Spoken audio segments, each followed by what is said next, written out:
सखी हेलो जेमा संगाती जेमालो देखले बोले देख सतरीरे सांग माने हेलो आज हम काशी आज फुल दिनटा देखिबा को केते सुंदर देखा जाय सतरी किलो सतरीले बोल आले सांग माने हेलो आज प्रथम थर पई तमसे तम काशी आज फुल दिन रे पाद देखि मो मनटा भारी आनंदले सांग सतरी किलो सतरीले सखी आले बोले माने हेलो तर मन तो जान संगते मत फगुन रे सहर छुंचिले सखी सतरी किलो जेमा सतरीलो सेइथि तम मन को चारि जन को मो मन कर किछ कहबा को चाहूछिलो कणेला मनरे कथा कहबा हां ताइले अति सिरे कौनला जेमा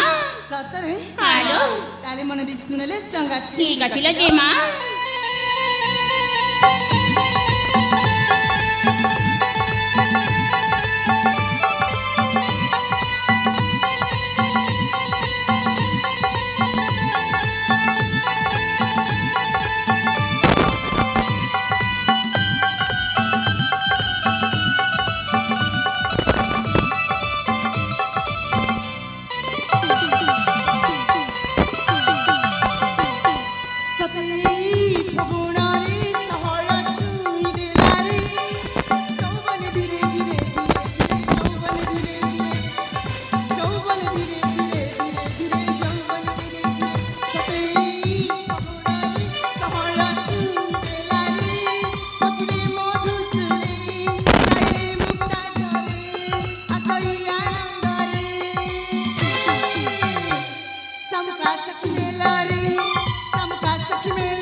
सतरी किलो संगत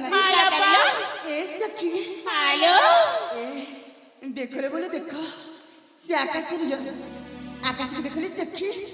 आकाश मर सातर हमर इंद्रधनु के तीस न देख जाय छ ना सतरी किलो जेमा सतरी त मन देखि पारि छ हेलो ए बोला हेलो इंद्रधनु रे सातरणी आखिर खेली जाए बिजुली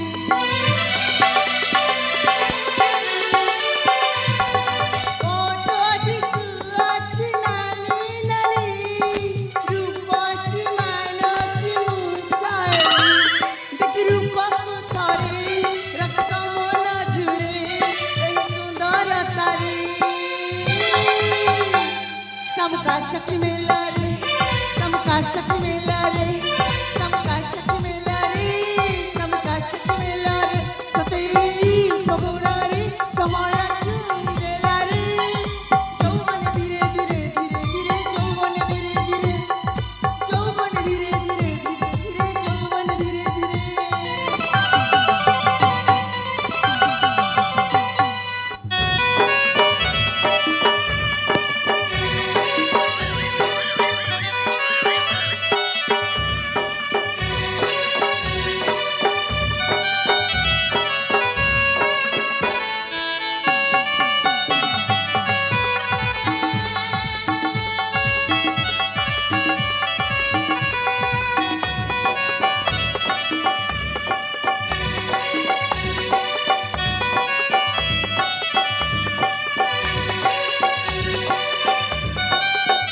ଆଲେ ସେଠି ମାନେ ଆଲୋ ବା ସଂଗାତି ଜେମାଲୋ